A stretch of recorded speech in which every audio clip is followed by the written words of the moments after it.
panghihinayang. Hindi ko talaga katatakutan.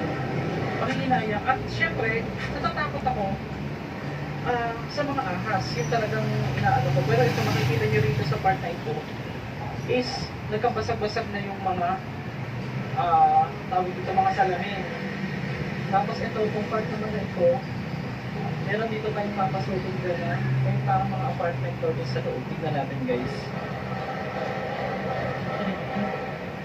So ang sabi sa akin, binabaha dito sa part na to yung tubig pumapasok. Siguro nga syempre pag abandonado na, wala naman nag-aayos.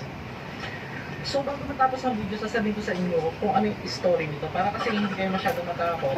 Kasi yung iba, natatakot sila dahil ang tawag dito. Ito yung pinaka-dito. Natatakot sila kasi nga lalo hindi na nila tinatapos yung video mga master. Dahil pag nalaman nila yung istorya. So mamaya ko nasasabihin sa inyo kung ano yung istorya. So dito, meron dito parang ang liblib naman. Dami mo ng sabag guys.